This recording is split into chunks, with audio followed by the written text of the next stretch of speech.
Chapter 1. The Man from the Sea. The Boat. The boat. Where is it? I must find the boat. I'm cold. So cold. Oh, Lita, where are you? How can I find you? I must find you. So cold, so cold. I must get back on the boat. Oh, Lida. Lida. Lida. Mummy, look at that man. What man? That man there by the sea. Look, his clothes are all wet. Well, perhaps he went into the sea for a swim. But he's wearing a shirt and trousers and shoes, Mum. Nobody swims in clothes like that. Linda Jones and her daughter Anne were on a beach by the sea in the south of England. It was 8 o'clock in the morning. It was a sunny day, but cold, not weather for swimming. Linda Jones looked at the man. Her daughter was right. The man's clothes were not clothes for swimming in. They weren't even summer clothes. They were work clothes, black trousers, a white shirt, and black shoes. He does look strange, she said. But people sometimes do strange things, Anne. But, Mummy, perhaps he's ill. He's trying to walk. Look, there's something wrong with him. The little girl was right. The man stood up and began to walk along the beach by the sea, but he didn't walk very well. First, he walked up the beach, then down again to the sea. He fell down and got up again.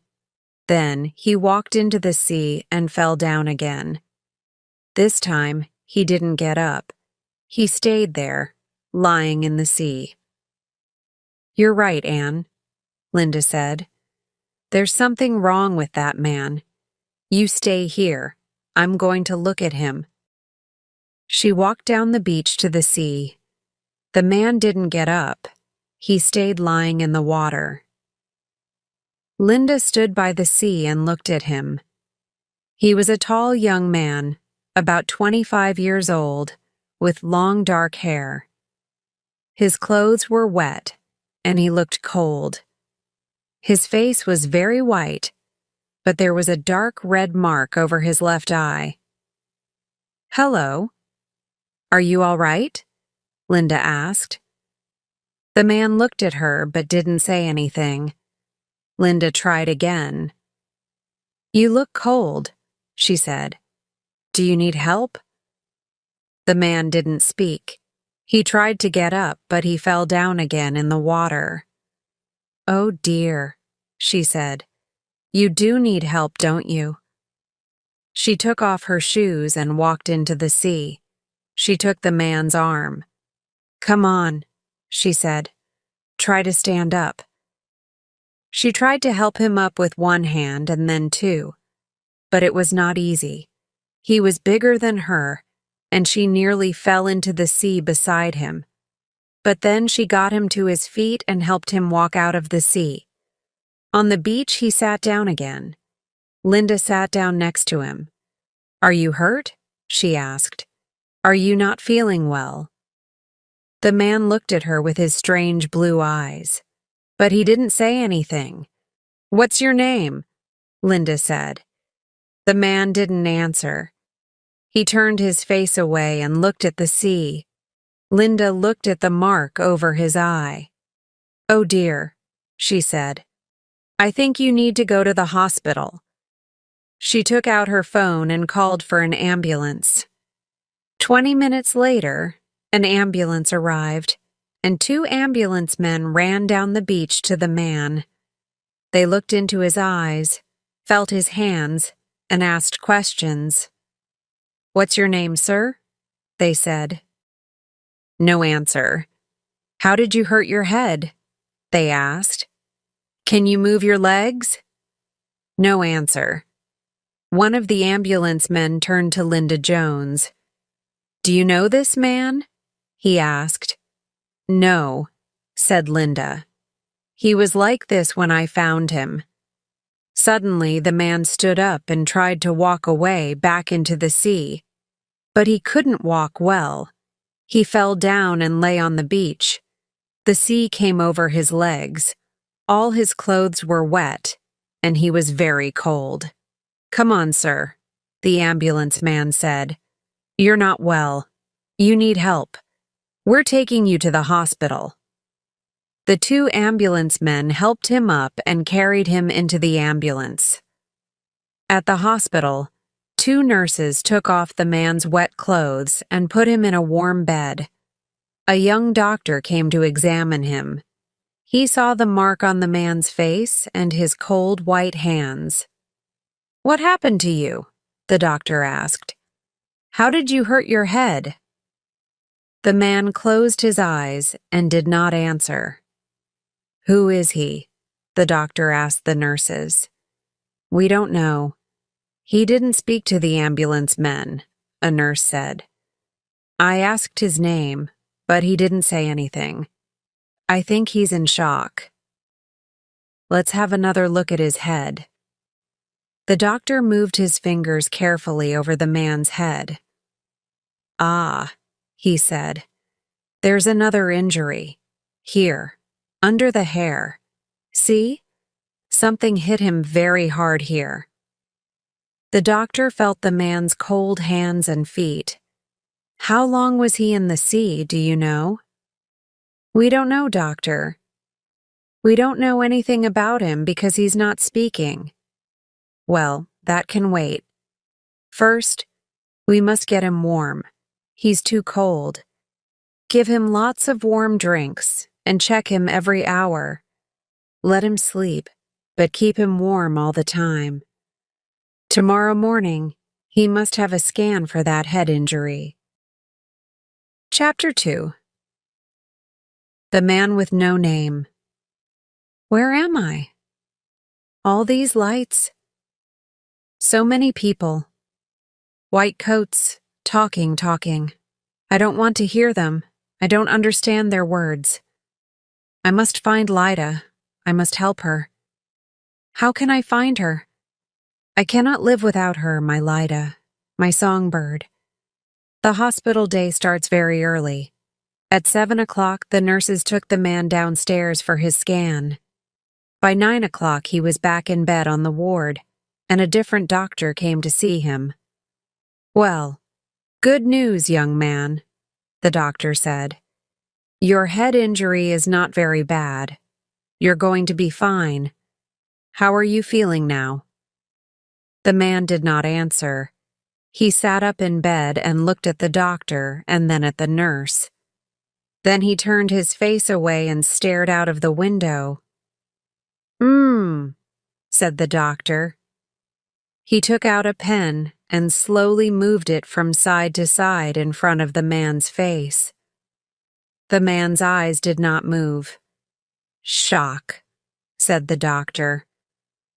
"Shock can do this to the brain sometimes, and then it can forget how to speak."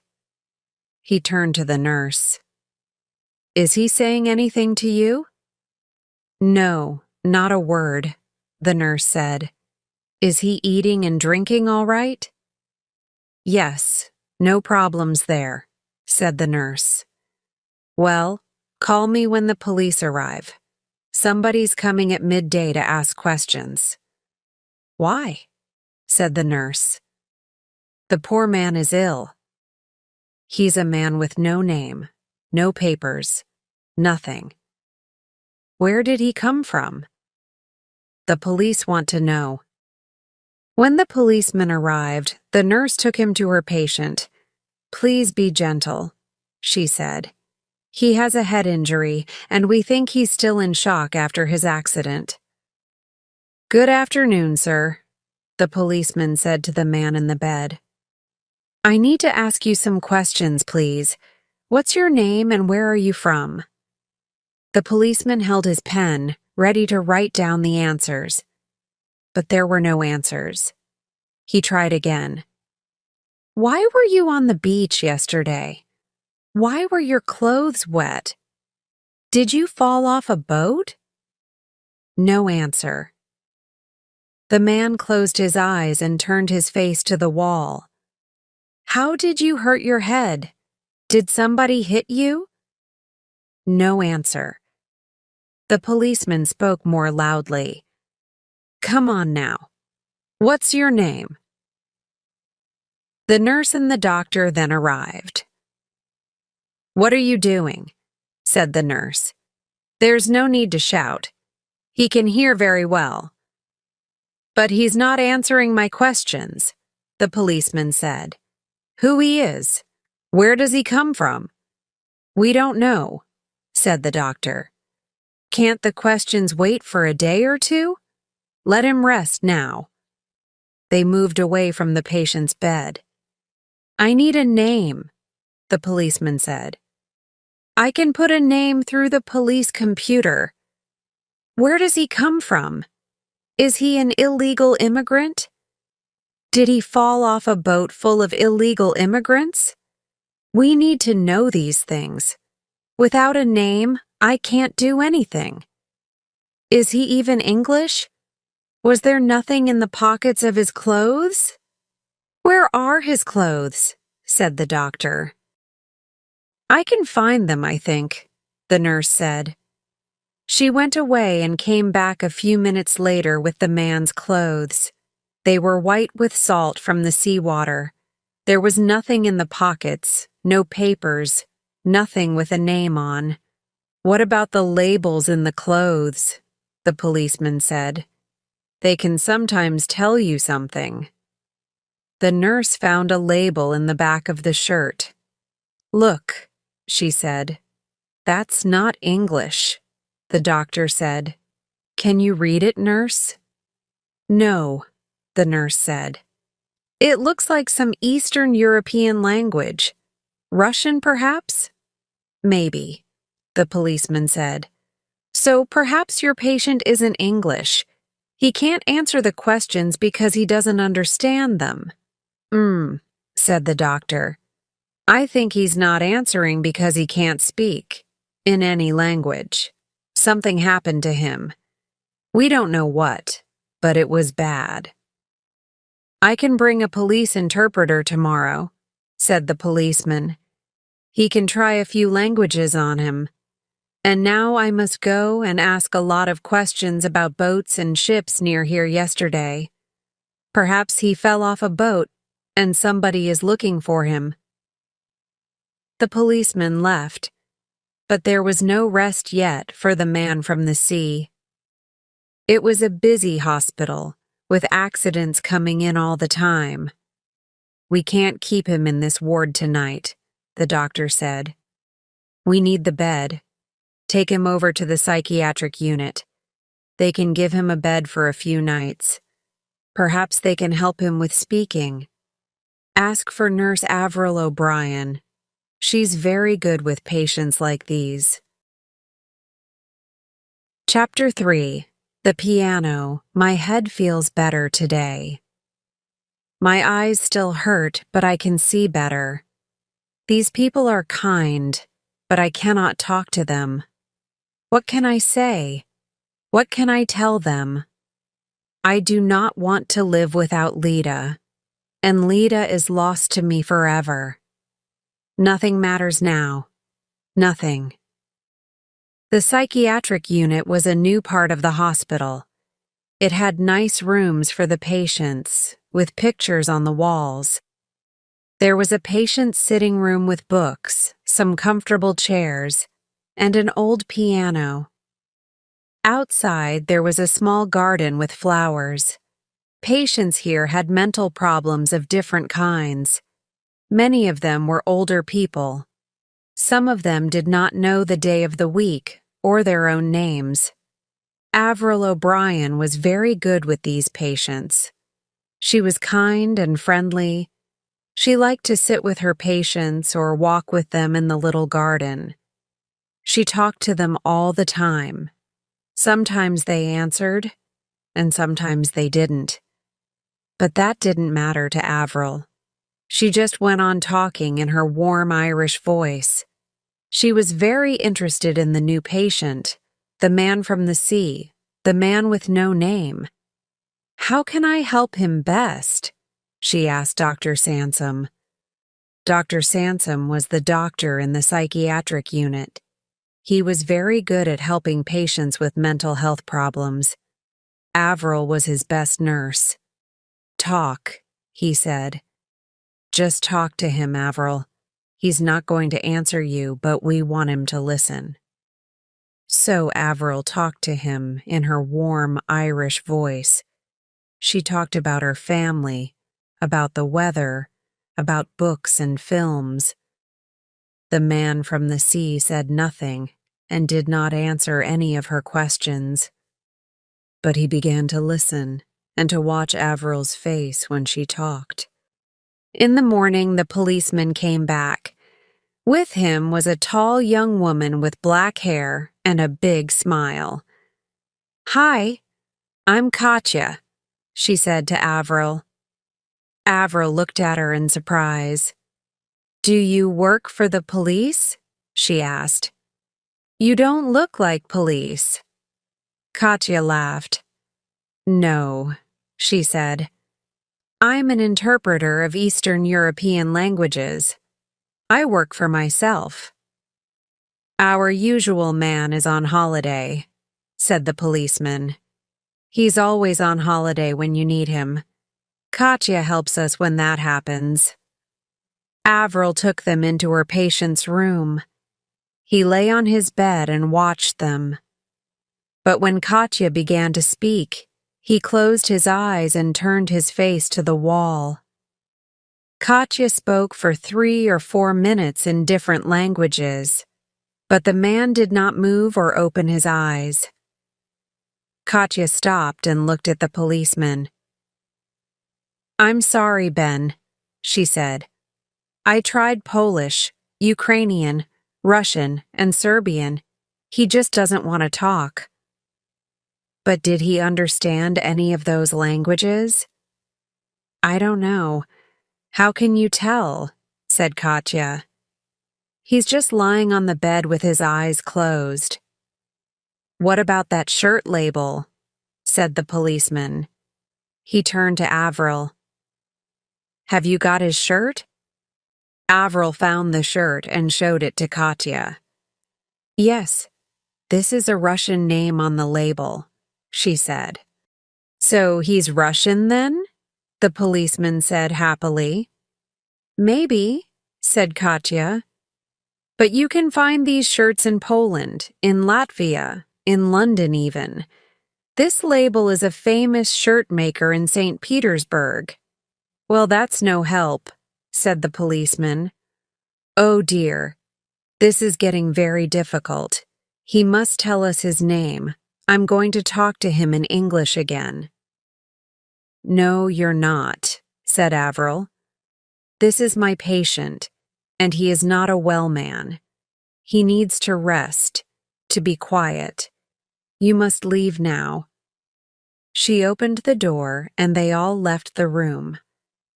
Avril closed the door quietly behind her. Outside the room, the policeman turned to Avril. "So what do we do now, nurse?" he asked. "Wait," said Avril. "Okay, but call me when he starts talking, right?" "Of course," said Avril. She smiled at Katya, and Katya gave her a big smile back. Later in the day, Avril went into her patient's room and sat down next to him on the bed. She had a pen and some paper in her hands. "Listen," she said. "You can't talk to me, I know that. But maybe you can write or draw something, can you? Look, like this." She drew a picture on the paper and wrote something next to it. "See that?" she said. "That's a picture of me. Can't you see? And there's my name beside it. Avril O'Brien, see?" She laughed. "It's not a very good picture, I know, but you can see it's me, can't you?" She gave him the paper and pen.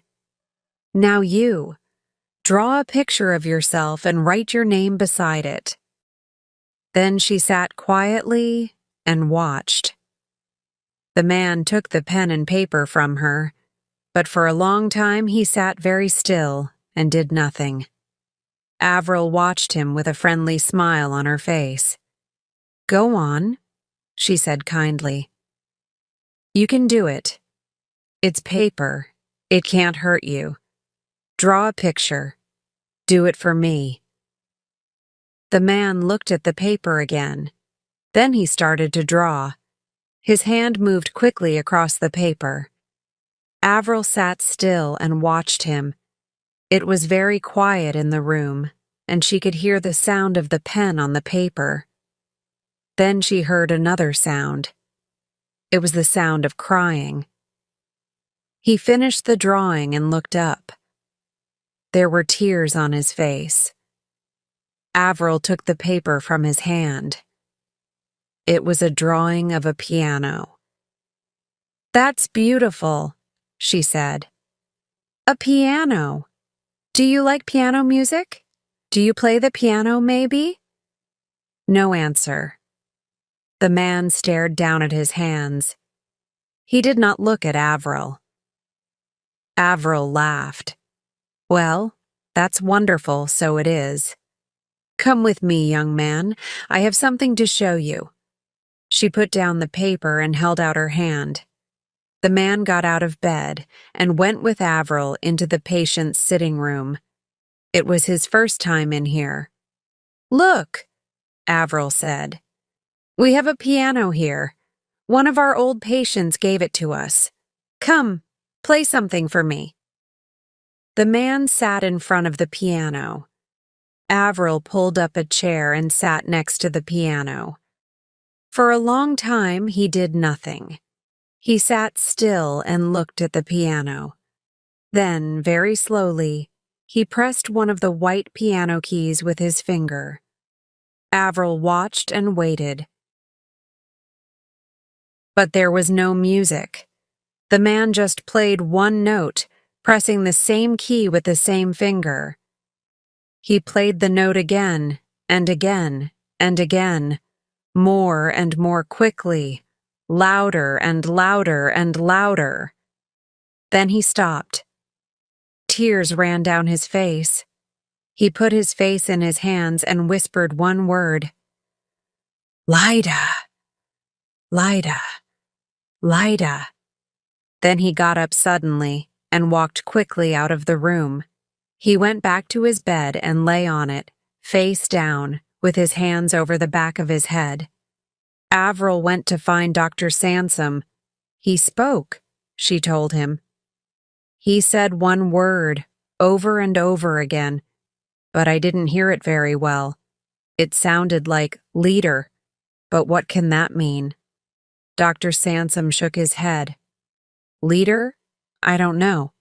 But the interesting thing is the piano, Avril. Maybe music is the key. Tomorrow, take him to the piano again." Chapter 4. The Music. How can I play music without Lida? Music was my life. Now it is my death. The sound of one note on the piano goes through me like a knife. Oh, why did I swim to land? Why didn't the sea take me down, down, down, to sleep the long sleep? The next morning, Avril took her patient into the sitting room. He sat at the piano, but he did not touch the keys. His face was closed. His eyes saw nothing. "You're a long way away, Mr. Piano Man," Avril said to him, smiling. "Where are you now? Are you thinking about your home? About your family?" No answer. Avril took some photographs out of her bag. "Would you like to see some photos of my family, Mr. Piano Man?" she said. "Look, here's my husband, Jerry. I told you about him yesterday. And this is my son, Ryan. He's 16 now. He's a big boy, taller than me. He loves playing football. And this is my daughter, Mary. She's 14. She loves music. She listens to it all the time." One by one, she gave the photos to the piano man. He looked at them and then gave them back to her. Oh, here's one to show you. This is Mary when she was little. About 8, I think. She's having a piano lesson, but she stopped lessons after 2 years. So sad. I love listening to piano music. The piano man held the photo of Mary and looked at it for a long minute. His face did not change, but suddenly he put the photo down, turned round to the piano and began to play. It was a happy piece of music, light and easy. Avril laughed. Oh, how wonderful! I know that. My Mary played that piece. Well, she didn't really play it, but she tried to learn it. You play it so well. The piano man stopped playing. Avril watched him. Can you play some more music for us? She asked. She looked around the sitting room. There was another patient sitting at the back of the room. This was Doris, a very old lady. Sometimes Doris remembered things, sometimes she didn't. I think Doris is enjoying your music, Avril said. The piano man looked around. Doris nodded and smiled at him. The piano man turned back to the piano and began to play. This was a very different piece of music, fast and exciting, full of color and life. The piano man's eyes were closed. His body moved to the music, and his fingers danced over the keys. Avril watched his hands. You're a musician, aren't you? She said. A pianist. All that day, the piano man was in and out of the sitting room. Sometimes he just sat at the piano. Sometimes he played fast, exciting music, slow, sad music. Then he went back to his room and lay on his bed with his hands over his head. Then back to the piano again. Dr. Sansom came to listen to him. You're right, Avril, he said. He's a wonderful musician. The music is talking through him. There's a change coming. Leave him alone and wait. Late in the afternoon, the piano man went to the piano again and began to play a new piece of music. It was slow, very beautiful music, like a song. Avril sat with him for a time, then stood up. Don't stop, she whispered. I must see another patient for a few minutes. Back soon. She went quietly out of the room. Doris was still in her usual chair at the back of the room, smiling and nodding to the music. Avril was with the other patient for 10 minutes, then went back to the sitting room. She heard Doris's voice. Nurse, nurse, come quick. What is it, Doris? What's the matter? Look, said Doris. He's crying. Poor boy. The piano man sat at the piano with his face in his hands. Tears ran between his fingers and down the backs of his hands. Poor boy, said Doris. Poor boy, poor boy. Yes, all right, Doris, Avril said. I'm here now. She put her hand very gently on the piano man's arm. He wants a cup of tea, said Doris loudly. Poor boy. Yes, you're right, Avril said. She went quickly to the nurse's kitchen and came back with a large hot mug of tea. Gently she took the piano man's hands away from his face and gave him the mug of tea. There, she said. Drink some tea. Tea always helps. The piano man's hands closed around the hot mug. He looked up into Avril's face. Spasibo, he whispered. Before she went home, Avril went to the computer in the nurse's room. Now, what was that word? She thought. Something, spasi. She tried the spelling spasiba. and Google found the word for her at once. Spasibo was thank you in Russian. Chapter 5. Ludmilla. When Lita and I made music, it was like falling in love every time. The piano with the voice with the piano. How can I live without Lita, without music? I am nothing, just a poor half thing, a garden without flowers, a sky without the sun. When she arrived at work the next morning, Avril looked for Dr. Sansom. She wanted to tell him about the piano man and the Russian word, but Dr. Sansom called her on the phone. "Ah, Avril," he said. "Can you come now? I need you. We've a new patient, a Russian girl. She arrived half an hour ago. I want you to be with her this morning." Avril went upstairs to the ward. A Russian girl? She thought. Suddenly, everything round here is Russian. They went to the new patient's room and looked in through the door. A young woman lay in the bed. Her face looked very white. Dr. Sansom read from the hospital notes on the door. Ludmilla Tarankova, 22, Russian. Head injury. Brought in by ambulance from Falmouth after an accident on a sailing boat, out at sea. She had a small operation 3 days ago for the head injury, Dr. Sansom told Avril. That went well, and the head injury is better now. But there is something wrong. She's crying a lot and getting very angry. So they sent her to us. Let's go in and talk to her. You speak first. They went into the room and stood by the bed. Avril smiled at the young woman. "Hello, Ludmilla," she said. "I'm Avril O'Brien, and this is Dr. Sansom. How are you feeling now?" Ludmilla looked at her. She was a very pretty girl, but her face was very white, and there were tears in her eyes. "Do you speak English?" asked Dr. Sansom. Ludmilla nodded. "A little," she said. "Oh, that's good," said Avril. "Can you tell us how you hurt your head?" She pulled a chair next to the bed and sat down. "I was on a boat out at sea," Ludmilla said. I fell, and I hurt my head. I don't remember very well." "No, of course you don't," said Avril gently. "But how did you come to the hospital? Do you remember that?" "I came by ambulance.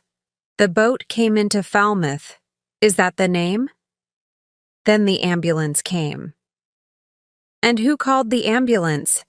asked Dr. Sansom. "Ivan." "And who is Ivan?" asked Avril. Ludmilla turned her face away from them, and for a moment she did not speak. Then she whispered, "My fiancé.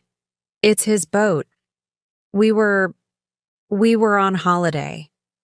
Avril and Dr. Sansom waited, but Ludmilla did not look at them or say anything.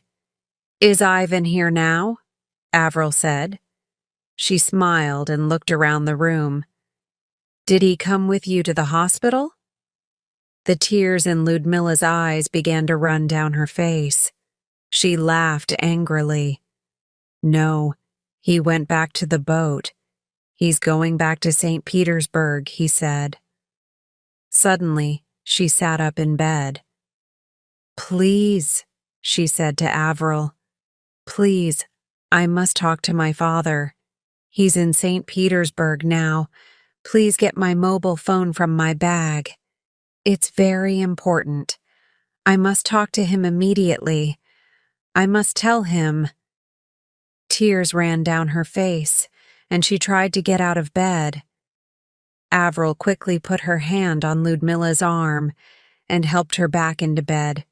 "Shh," she said gently. "It's all right. Don't cry. Of course you can call your father. But first, you must stay in bed and rest a little." She looked up at Dr. Sansom. Dr. Sansom nodded. Yes, rest is important because of your head injury. Nurse O'Brien is going to get you something now to help you sleep. Everything's going to be all right, Ms. Tarankova. We're here to help you. Outside the patient's room, Dr. Sansom said, "Watch her, Avril." He looked at his watch. "I must run. I have a meeting. Talk to you later." It was a busy day for Avril. She had the piano man, the Russian girl, and 3 new patients, too. She came often to Ludmila's room and looked in, but Ludmila slept most of the day. In the afternoon, Avril looked in again. Ludmila was not in her bed. Avril went in quickly. Ludmila was by the window with her mobile phone. She spoke in Russian, very fast. She finished the call and turned to Avril. There were angry tears in her eyes. "Was that your father?" said Avril. "Is he coming to take you home?" "No," Ludmila said. "Yes. Maybe. I don't know, it's very difficult. My father." She began to cry. "Tell me about it," said Avril. "I'm a good listener." "I can't talk about it," Ludmila said through her tears. "My English is not so good. It's very hard for me." "Never mind," said Avril. "Maybe we can talk about it tomorrow. You get back into bed now and rest." Later, Avril saw Dr. Sansom. "Can I call that Russian interpreter, Katya, tomorrow?" she said. She was a very nice girl, and perhaps Ludmila can talk more easily to someone in Russian. And there's the piano man, too. He said a Russian word, so Katya can try to talk to him again. "Good," Dr. Sansom said. "Very good, Avril. Call me when the interpreter's here. I'd like to come and listen." Chapter 6. The Song. Music hurts me, but I cannot stop playing. When I play, I think about her all the time. When I'm not playing, I still think about her. Where is she now? Is she making music? Is she sleeping? Is she thinking about me? In the morning, Ludmila talked in Russian on her mobile phone for more than an hour, crying all the time. "What's this all about?" Dr. Sansom asked Avril. "I don't know," said Avril. "I think she's talking to her father in St. Petersburg. We need to know her story before we can help her. When is the interpreter coming?" "At 11 o'clock. When she had a moment, Avril went to see the piano man and to sit with him for a time. He was nearly always in the patient's sitting room. He sat at the piano, sometimes playing, sometimes just sitting. When Avril talked to him, he listened, but did not speak. His hands moved gently over the piano keys. He answered her with music. Other patients went in and out of the sitting room, but Doris was always there, in her usual chair. "Beautiful music," she said to Avril. "Beautiful music?"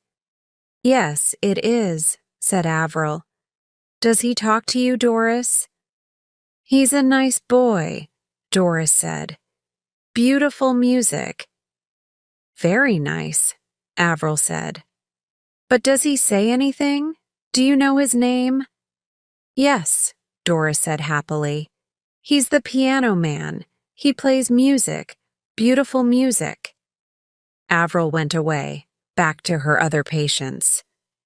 In Ludmila's room, it was quiet.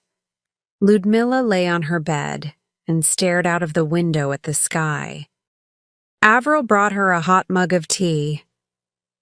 "Would you like some tea?" she said in her warm Irish voice. "Thirsty work, all that talking." Ludmila sat up and took the tea. "Thank you," Did you talk to your father in St. Petersburg? Avril asked. Behind her, the door of the room was open, and sounds from the hospital came in. Suddenly, Ludmilla turned her head, and some of the hot tea went over the bed. Hey, be careful, said Avril, but Ludmilla did not hear her. She sat very still. What's that? She whispered. What's what? Avril asked. That music, Ludmilla said. Where's it coming from? It's a patient. He's playing the piano in the sitting room, Avril said. I think he's… Shh! Listen, Ludmilla whispered. She put her hand on Avril's arm. Listen. A second later, she was out of the bed and running. She ran out of her room, past the other rooms, and along to the patient's sitting room at the end. Avril ran after her. Wait! She called. At the sitting room door, Ludmilla stopped. She saw the piano man at the piano, and her face turned white. She stood and stared. The piano man heard something and turned round. He stopped playing and stared at the girl by the door. For a long, long minute, nobody moved, nobody spoke. Every sound in the hospital stopped. Then, very slowly, the piano man turned back to the piano and began to play. He played a slow, beautiful piece of music. For a second or two, Ludmilla did not move or speak. Then she put her head back, closed her eyes, and began to sing. The song was very sad and very beautiful. Avril did not understand the words because they were in Russian, but tears came into her eyes. The piano man played, and Ludmilla sang. Then, at the end of the song, she walked across the room to him. The piano man stood up and watched her. She came and stood in front of him, and very slowly, very gently, she held out her hand to him. Mikhail? She whispered. Lida, Lida, Lida, said the piano man. Oh, Lida. Then he put his arms around her and held her for a long time. Chapter 7. A Russian Love Story. How strange life is. 1 minute it is dark, without hope, and the next minute there is wonderful light, and everything can begin again. I am afraid of nothing now that I hold Lida in my arms once more. For a long time, maybe 2 minutes, the piano man and Ludmilla stood there, with their arms around each other. Then they began to talk. They spoke in Russian, very fast, and they didn't stop. They sat down in 2 chairs next to the piano. They held hands, they talked, and laughed, and cried, all at the same time. Well, what do you know? Avril said. She turned to Doris. So, when he said that word at the piano, it wasn't the word leader. It was the name of a girl, Lida. Doris sat in her usual chair and smiled and nodded. Happy people, she said. Happy people. So they are, said Avril. She went to find Dr. Sansom and came back to the sitting room with him and Katya, the interpreter. This is very exciting, said Dr. Sansom. Do we know the story yet? Katya stared at Ludmilla. I think I know her, she said.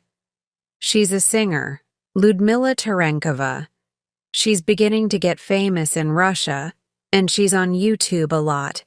She sings beautiful love songs. Katya, can you talk to them now? Said Avril. There's no problem with talking today. Of course, said Katya.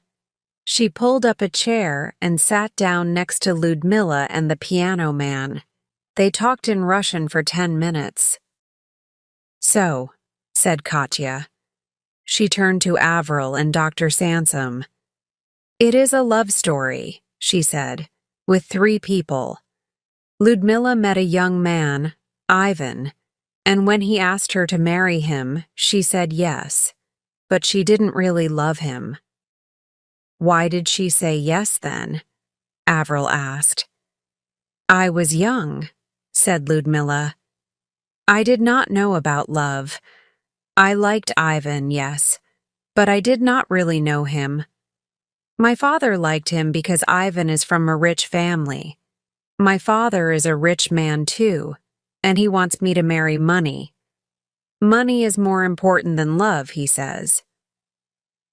The piano man said something to Ludmilla in Russian, and she laughed. So, why were you on Ivan's boat? Avril asked. For a holiday, Ludmilla said. I didn't want to go because when Mikhail and I began to work together, everything changed. She smiled. Now, I know everything about love. She held the piano man's hand and said something to him in Russian. Ivan has an expensive boat, Katya explained. He likes expensive things, and he likes to have a beautiful young singer for his fiancée. But he is not a nice man, and Ludmilla knows that now. She is afraid of him. She is afraid of her father, too.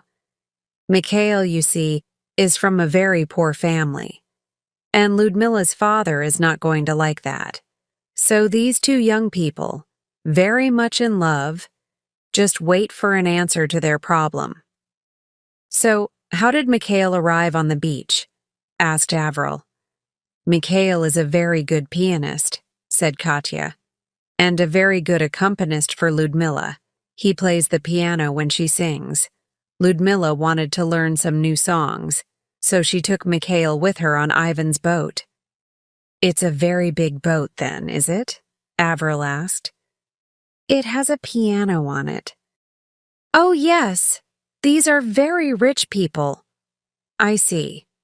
But what did Ivan think about that? Avril looked at Ludmilla and Mikhail holding hands. I am a singer, Ludmilla said.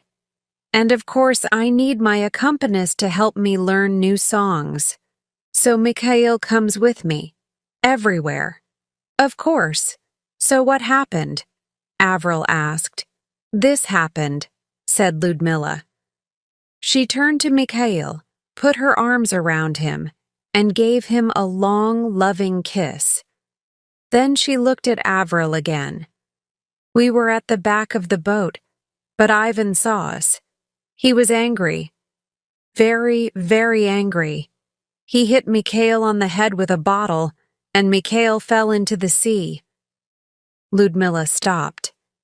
There were tears in her eyes. Mikhail put his arm around her. It was so terrible, Ludmilla said. Ivan did not stop the boat. He did not look for Mikhail. He did nothing. It was night, and I could not see Mikhail in the sea. I called and called, but there was no answer. Tears ran down Ludmilla's face. Ivan said, Too bad, it was an accident. And I told him, No, you are a murderer. Then he hit me. He hit me on the head. And after that, I knew nothing. When I opened my eyes again, I was in Falmouth. Ivan carried me off the boat and told a story about an accident at sea. Blah, blah, blah. Then he ran away, back to his boat, back to Russia. I never want to see him again. Mikhail put his hand on Ludmilla's hair and looked into her eyes. He tried to kill you, Ludmilla. So, I kill him, with these. He held up his hands. I kill him, with my 2 hands. Ludmilla quickly took Mikhail's hands in hers. No, Mikhail, no, no, no! We must forget Ivan now. That is finished, done, behind us. Now, it is just us, you and me, Mikhail. Well, said Avril, what a story! But now, you're all right? She looked at Mikhail and smiled. Mr. Piano Man, are you well now? Mikhail smiled back. Yes, he said. My English is not good, but yes, I am well. Without Ludmilla, I cannot live. I want to die. So I do not speak. I have nothing to say. But now, he smiled at Ludmilla. But what happens next? Asked Avril. And what about Ivan? My father is very angry about Ivan, said Ludmilla. Ivan is his problem now. He's talking to the police in St. Petersburg about him. I can go to Italy, my father says, to my grandmother in Verona. She was a singer, too. She looked at Mikhail and laughed. Now I must call my father and tell him about Mikhail, alive and well. And Mikhail can come with me to Italy. Yes, Mikhail? There we can make music, beautiful music. Listen. She pulled Mikhail, laughing, to the piano. Mikhail sat down and began to play, and Ludmilla began to sing. Suddenly, the room was full of music.